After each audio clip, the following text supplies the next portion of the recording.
Apocalipse capítulo 5. O tema da minha mensagem hoje é o livro selado, é o que nós veremos aqui.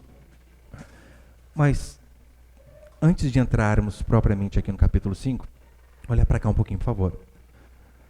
Eu terminei, acho que, 2 pregações a respeito do capítulo 4, e eu acho que eu não entrei no assunto dos 24 anciãos e dos 24 tronos, que fala ali no finalzinho do capítulo 4, só para a gente entender melhor, para ficar mais fácil a compreensão do capítulo 5, o que a maioria dos teólogos ali concordam com os 24 anciãos, é como se fosse a totalidade da igreja mesmo. Em que sentido?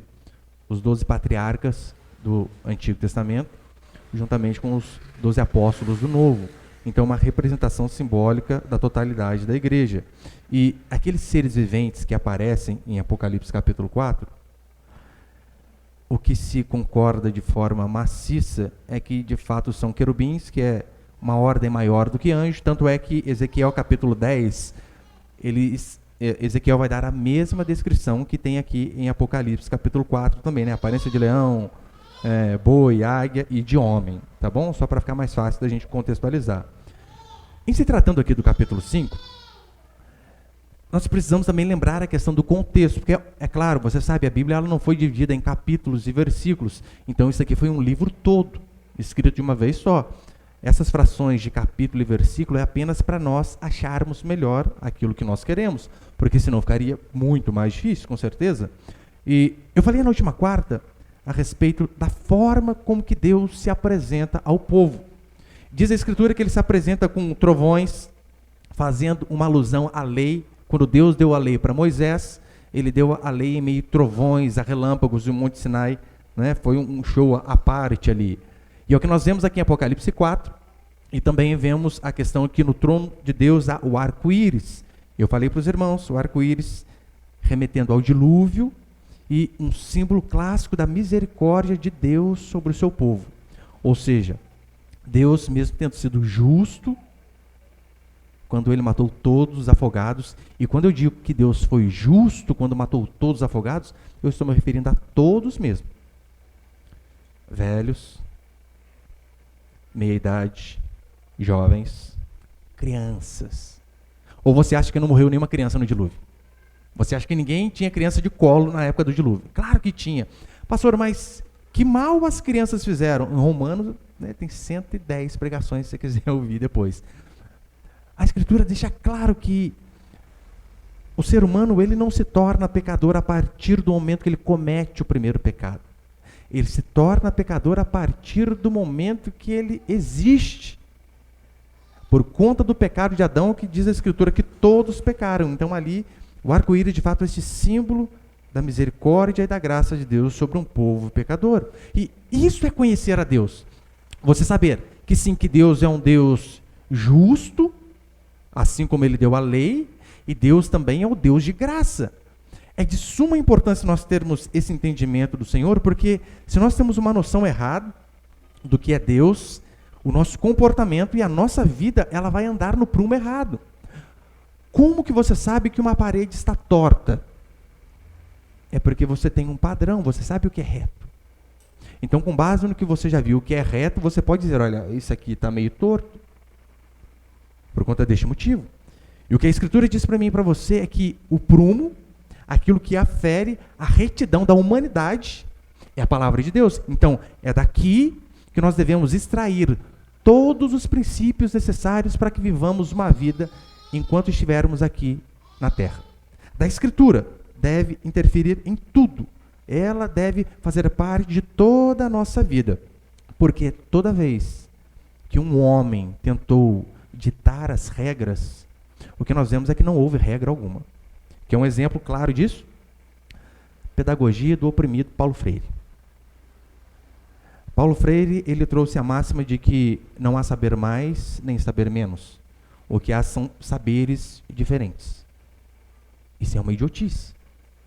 Faça um vestibular, responda a questão errada e diz, mas para mim a certa é esta. Não vai adiantar nada. Isso aí é apenas para ludibriar o intelecto das pessoas. Para fazer com que as pessoas não se sintam tão para baixo, não se sintam menosprezadas, não sejam chamadas de ignorantes a respeito de algum assunto. Então elas dizem, não, você não tem sobre esse assunto, ou você sabe de outra forma.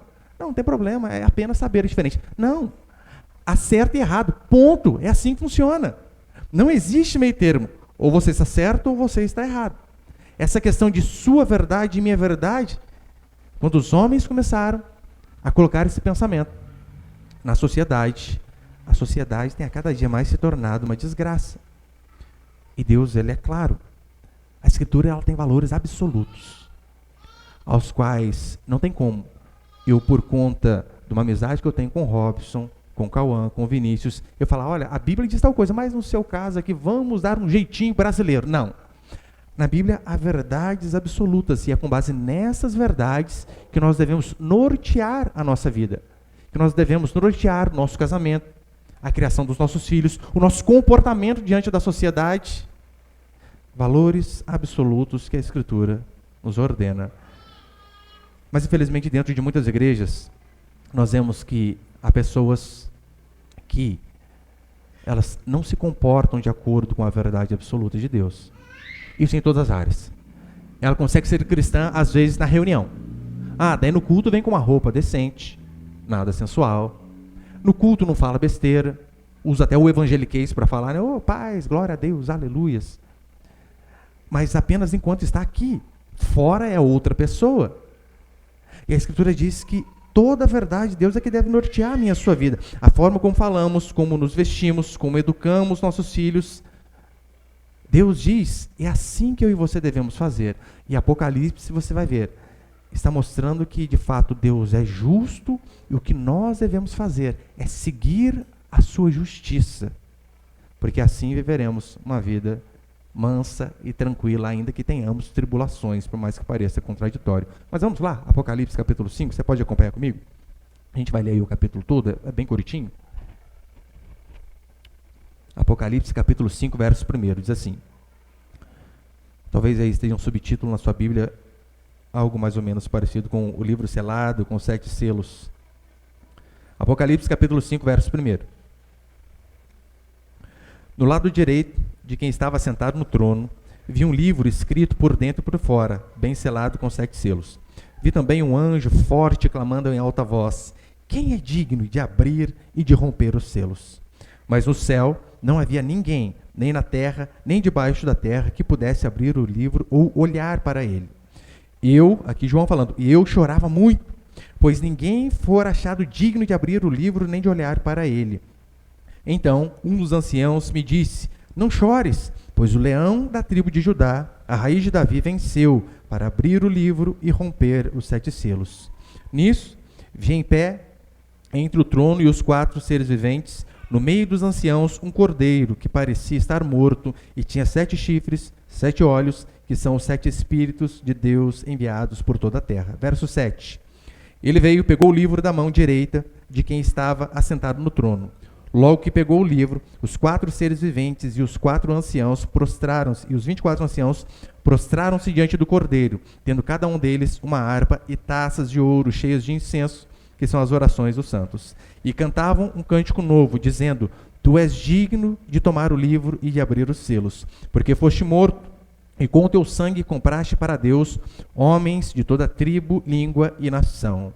E os constituíste reino e sacerdotes para o nosso Deus, e assim reinarão sobre a terra.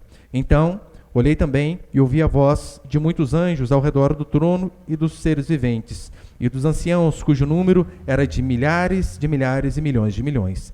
Eles proclamavam em alta voz, o cordeiro que foi morto é digno de receber o poder, a riqueza, a sabedoria, a força, a honra, a glória e o louvor. Também ouvi todas as criaturas que estão no céu, na terra, debaixo da terra, no mar, tudo que neles existe, dizerem ao que está sentado no trono e ao cordeiro, sejam o louvor, a honra, a glória e o domínio pelos séculos dos séculos. E os 4 seres viventes diziam, amém. Os anciãos também se prostraram e adoraram. Até aí, olha para cá. Percebeu aqui que toda criatura é citada em Apocalipse capítulo 5. Toda criatura diz a palavra do Senhor que um dia irá adorar o Senhor. Seja por bem, ou seja, se rendendo e se prostrando a Ele, ou seja por mal, Ele quebrando as rótulas dos seus joelhos.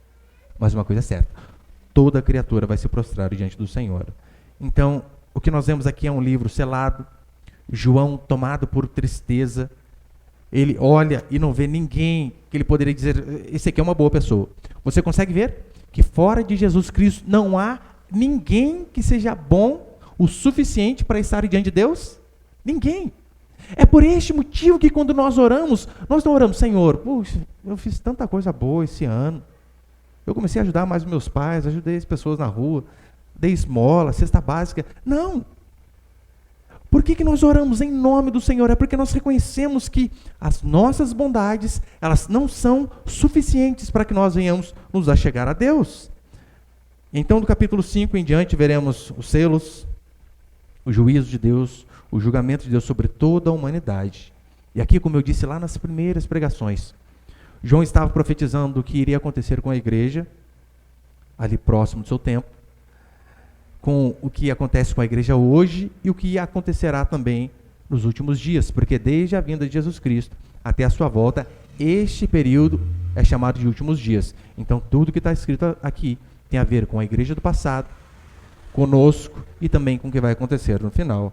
Eu quero passar aqui então alguns princípios. Põe o primeiro ali, por favor. O primeiro princípio, a história humana é um livro selado. Só Deus pode nos conferir propósito. Veja, filósofos vivem fazendo perguntas que eles não conseguem responder. Perguntas do tipo, quem somos? De onde viemos? Para onde vamos? Obrigado, meu irmão. Quem somos? Como eles conseguirão responder a essas perguntas, ou a essa especificamente, se eles não sabem de onde eles vieram? Porque você só consegue responder quem você é a partir do momento que você sabe de onde você veio. E determinar quem você é, determina o que você faz. Saber de onde você veio, determina a sua conduta aqui. Porque, convenhamos, se eu sou apenas um ser humano evoluído, se eu sou apenas um animal racional, como diz a teoria da evolução, e os evolucionistas acreditam que nós somos apenas seres evoluídos, viemos do macaco, animais que pensam um pouco melhor que os animais racionais. Se eu sou um animal, o que me impede de sair e coabitar com a primeira fêmea que eu ver na rua? Ora, nada me impediria. Absolutamente nada. Com o advento do darwinismo, o que se aumentou foi o ateísmo. Pessoas que de fato disseram, não, Deus não existe. Tem até uma revista, uma matéria super interessante que é sobre isso. Deus está morto. Eu acho que foi com base nisso que eles fizeram um filme, né? Deus não está morto. Mas uma vez saiu uma revista, foi muito vendida. Com o advento do darwinismo, aumentou-se muito o ateísmo, e a consequência do ateísmo é imoralidade. Sim, ateus por si só são imorais, porque Deus, Ele é o freio moral da humanidade. Deus é que breca o ser humano para ele não fazer tudo o que ele tem desejo, tudo que o seu coração pecaminoso quer. E se Deus não existe, ora, podemos fazer aquilo que quisermos, porque se Deus não existe, não há bem e mal, não há certo e errado. E é tão sério isso que alguns evolucionistas, eles creem, pasmem, que até o estupro não é imoral. O estupro, para muitos, é apenas uma adaptação evolutiva para maximizar o processo reprodutivo. Não é assim que funciona a teoria da evolução? O mais forte sobrevive? Ora, se nós somos homens, somos mais fortes que as mulheres, qual o problema de forçá-las a ter relações? O mais forte sobrevive. Stephen Hawking, aquele gênio da cadeirinha, lembra? Todo tortinho lá. Um gênio. Ateu, mas um gênio. Busque na internet Stephen Hawking e a Ilha dos Pedófilos. Você verá que ele era muito inteligente, sim. Mas junto com a sua inteligência, a promiscuidade era maior do que aquilo que ele conseguia pensar. Tanto é que não apenas ele com vários outros ateus, frequentavam esta ilha dos pedófilos. E sabe o que era oferecido lá? Menininhas. Carne fresca. homens babando de desejo sexual. Qual o problema? Se não há Deus, o que impede de sair fazendo essas coisas? No século passado, regimes ateus mataram mais pessoas do que as duas grandes guerras juntas. Regimes ateus, eu me refiro a regimes socialistas / comunistas, para entendermos melhor. Lembra quando Karl Marx disse que a religião é o ópio do povo? Ora, ele disse que a religião é uma droga, o ópio é isso, é uma droga. A religião é algo que é uma droga para o ser humano ficar meio aéreo ali. É isso que ele está dizendo. Não serve para nada, a religião é uma droga. Porque se não há religião, porque o socialismo não prega a religião. Pelo contrário, eles querem extirpar a religião. Qual religião? O cristianismo. Porque se não há Deus, qual o problema em matar pessoas? Não tem problema algum.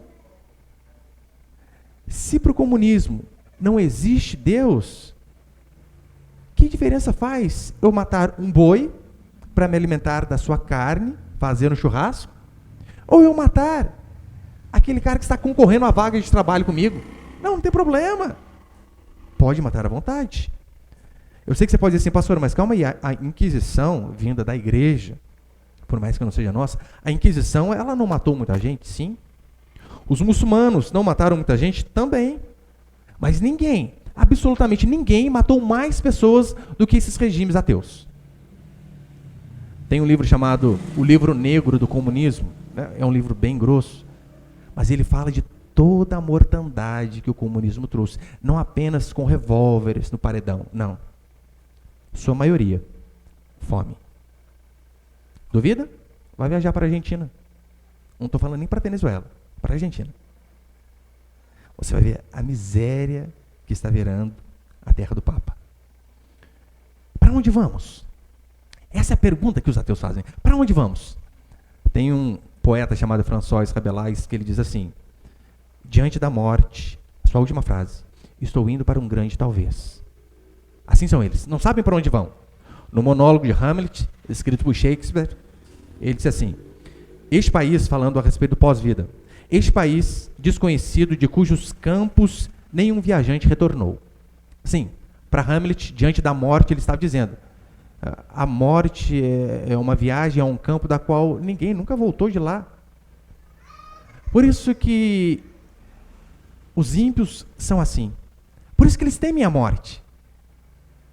Agora, nós sabemos de onde nós viemos, o que estamos fazendo aqui e principalmente para onde vamos. Por quê? Porque nós conhecemos alguém que foi e voltou.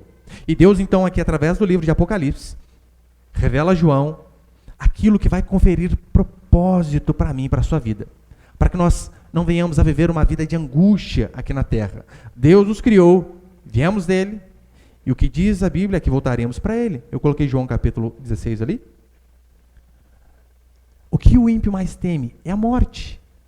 Mas olha como Jesus Cristo trata a morte. Olha a forma suave como ele trata a morte. Vim do Pai e entrei no mundo. Todavia, deixo o mundo e vou para o Pai. Ou seja, eu dei uma passada aqui. E é assim que nós devemos crer. Porque diante do luto, saber dessa verdade faz toda a diferença.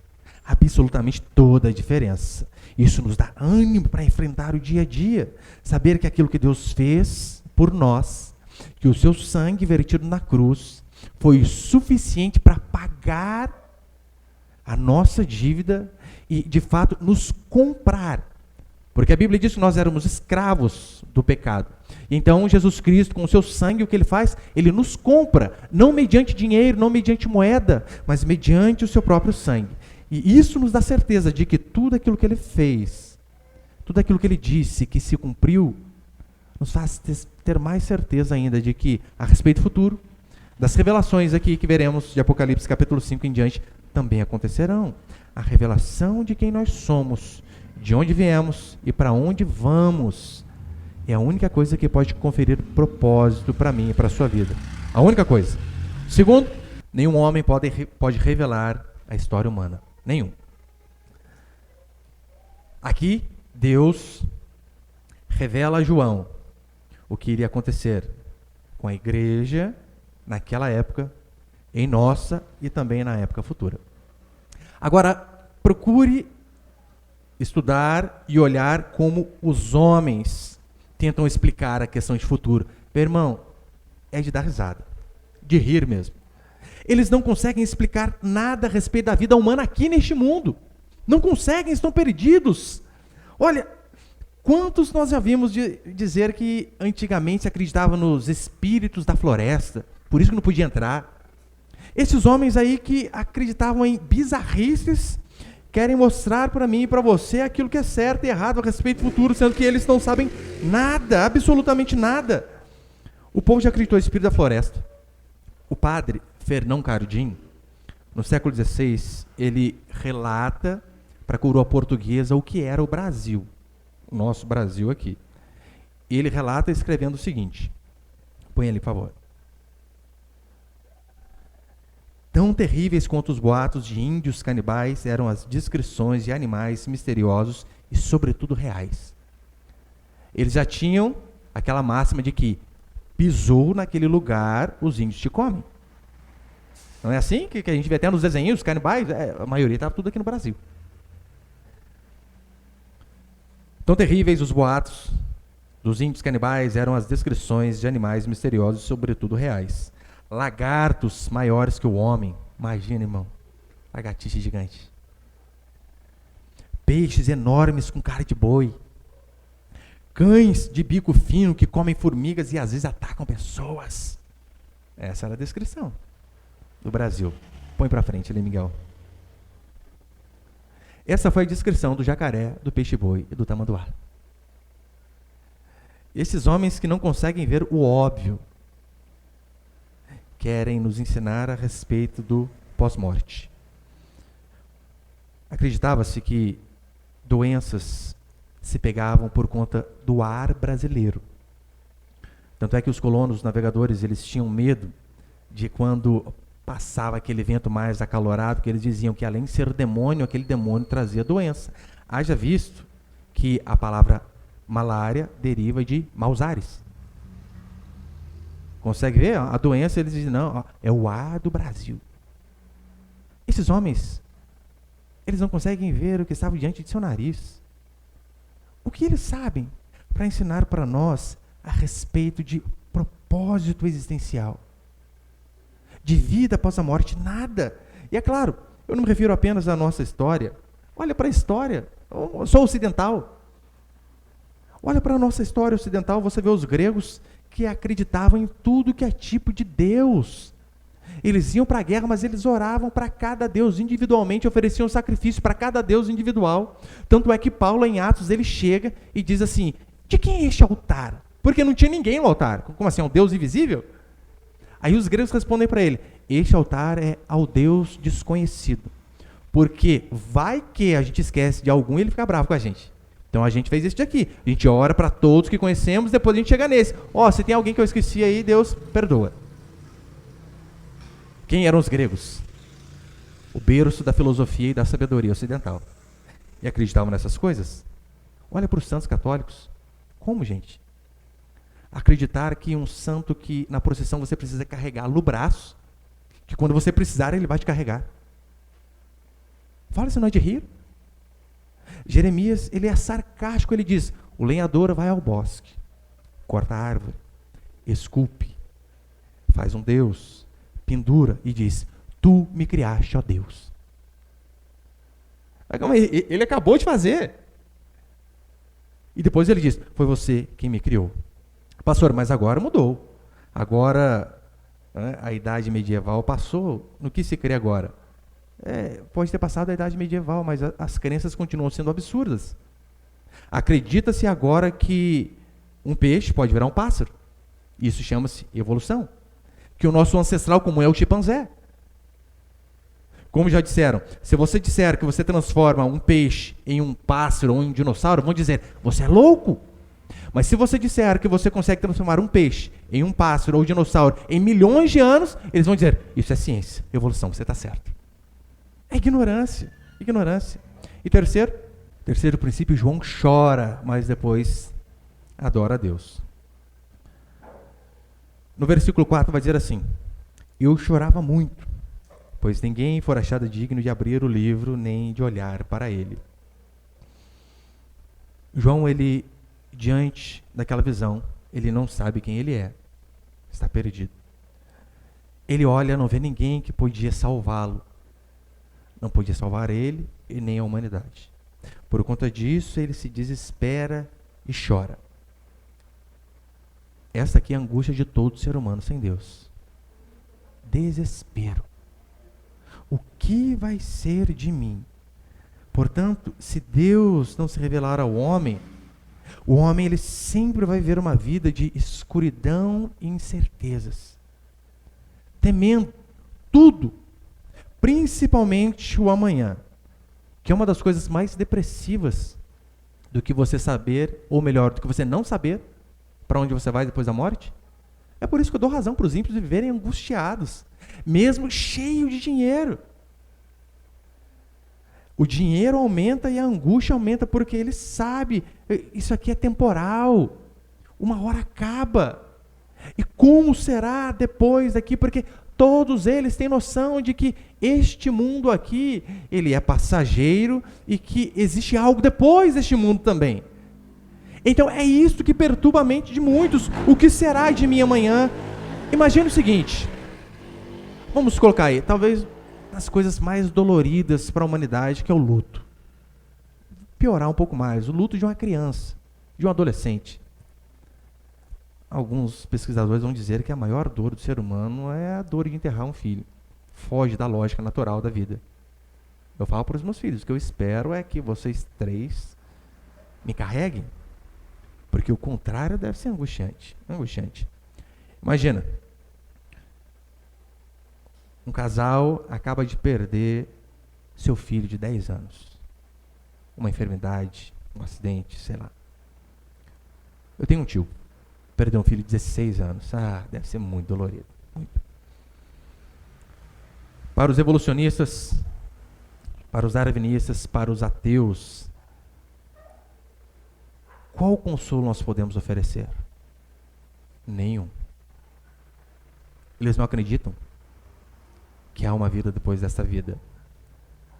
O máximo que eles vão tentar concluir é o seguinte: tive azar, perdi.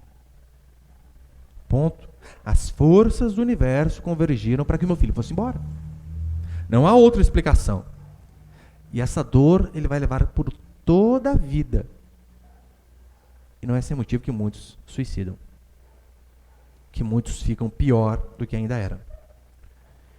E alguém que crê que este universo existe um arquiteto por detrás, e aquele que crê que este mundo não é obra do acaso, que de fato há um ser soberano que criou este mundo, fez a ele, e juntamente com este mundo fez todas as criaturas, inclusive a ele e o seu filho que acabou de morrer. Se ele acredita de fato que há um arquiteto que fez este mundo, ainda que ele veja que a coluna de sua casa ruiu, quebrou, se espatifou, ele sabe, ainda que a dor seja grande e momentaneamente eu não entenda, mas há um arquiteto que está fazendo tudo de acordo com a sua vontade. É a noção de destino, de vida após morte, que nos faz levantar todo dia e ter propósito, e mesmo diante da dor, não abaixarmos a cabeça e desistirmos da vida de uma vez por todas, sabermos que há um propósito em tudo, inclusive na dor. Agora, para quem é materialista, quem acredita só aqui, qual o propósito sem a dor? Nenhuma. Nós já sabemos que a dor, via de regra, é o megafone de Deus, mostrando os nossos pecados para que nós venhamos nos arrepender, e também é Deus nos lapidando, nos moldando, gerando em nós a cada dia mais humildade. Assim Deus faz. Agora, se nós não sabemos disso, o que nos resta é fazer como João aqui: chorar, ficar angustiado e desesperado. Mas o que ele ouve no versículo 6? Versículo 5. Então um dos anciãos me disse: não chores. Pois o leão da tribo de Judá, a raiz de Davi, venceu para abrir o livro e romper os 7 selos. Olha o que ele ouve. Não chores. Só que só entende o consolo de Deus aquele que primeiro faz como João, se desespera diante da sua sentença, diante da sua situação. É só este que pode ser consolado, aquele que se vê como perdido, aquele que não vê uma solução em si. E então aparece alguém que pode resolver os seus problemas. Este sim pode ser consolado. Só há alegria da salvação para o ser humano que primeiro se vê como perdido. Se você enche uma boia na sua casa num dia de sol, na sala da sua casa, para você não tem utilidade nenhuma aquilo. Mas e para alguém que está afogando, perdendo as suas forças? Uma boia representa tudo. Os ímpios são os homens que riem de sua situação, porque eles não reconhecem o quão perdidos estão. Por isso eles não avisaram. Não foi assim que fizeram quando Noé veio pregar a respeito do dilúvio? A Escritura diz que as pessoas riam na cara dele. Ele profetizou, olha, vai inundar tudo isso aqui. E lembrando, não havia chuva na época. Eu sei que você está assistindo Gênesis lá, né? Choveu antes do dilúvio. Mentira. Vindo da Universal vai esperar o quê? Claro que é mentira. Não só essas, né? Outras também. Mas você imagina, Noé dizendo, tudo isso aqui vai ficar debaixo d'água.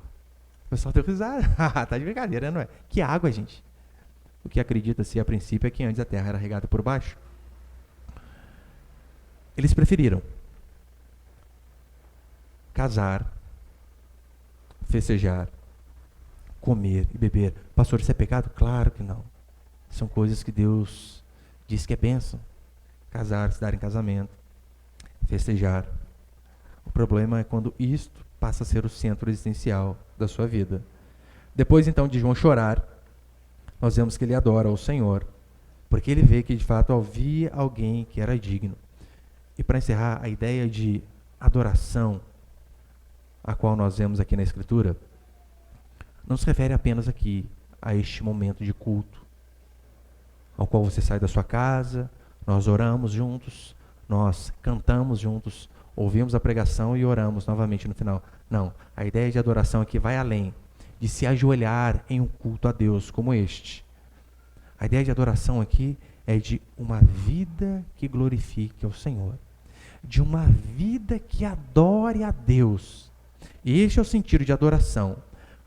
Por que você acha que cristãos que estão lá no Oriente Médio, cristãos assim como nós, que estão lá, onde eles não têm o privilégio de terem uma Bíblia dessa, os que têm escondido, não pode deixar ninguém ver o que ele está lendo, porque senão literalmente perde a cabeça.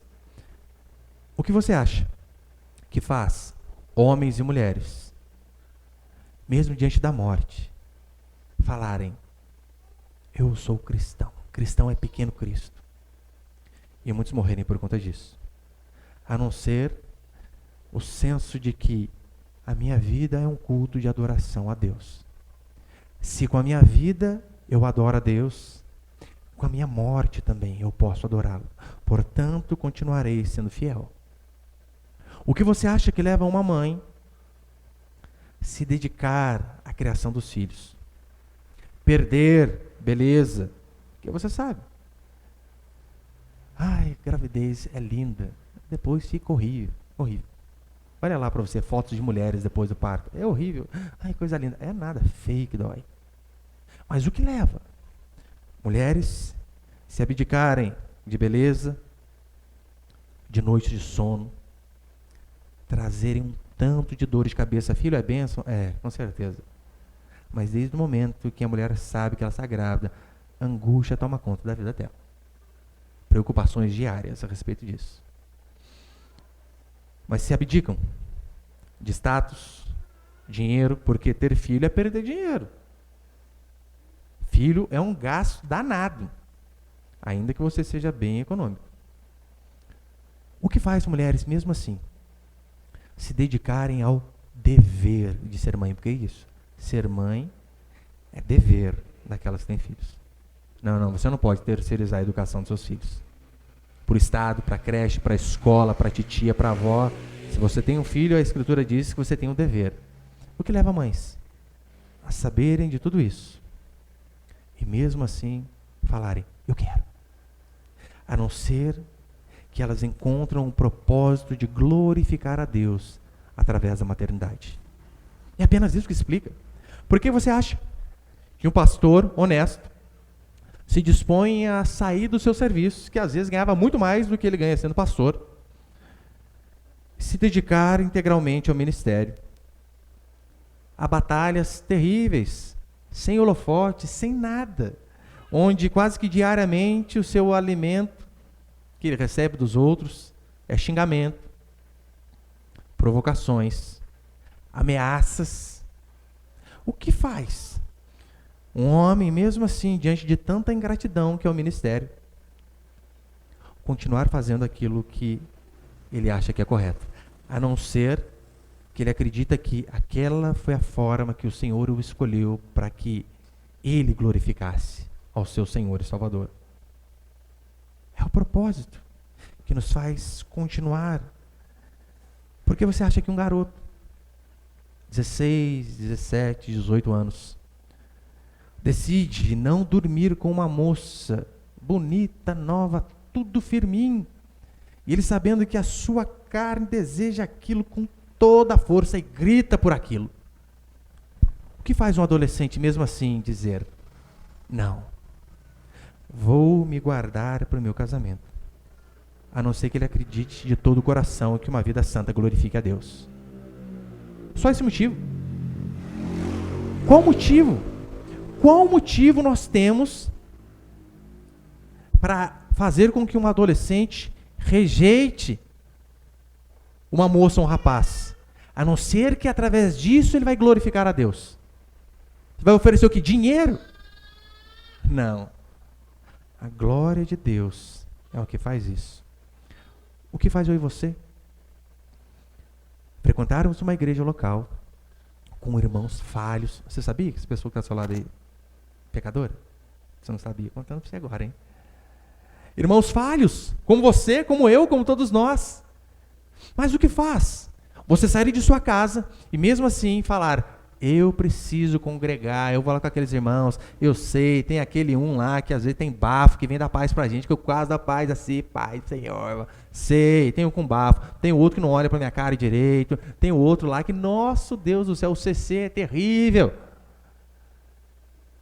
O que faz você mesmo assim sair de sua casa e dizer, eu preciso congregar, a não ser a certeza de que uma ordem divina foi nos dada. Não deixeis de congregar. Que eu preciso estar reunido com meus irmãos, porque no céu vai ter duas coisas, Deus e gente. Se você não gosta de estar junto com gente, você vai fazer o que no céu, criatura? Está indo para o lugar errado? É porque nós cremos que ainda haja falhas, e algumas falhas às vezes terríveis, de uns para com os outros. Nós cremos de todo o coração que Deus é glorificado quando a igreja se reúne, quando nós estamos em comunhão, que nós venhamos adorar o nosso Deus não apenas nos cultos semanais ou de domingo, mas que a nossa vida seja uma vida que glorifique o Senhor, que a nossa vida seja um culto de adoração a Deus, porque assim o nosso Senhor é glorificado. Amém, meus queridos?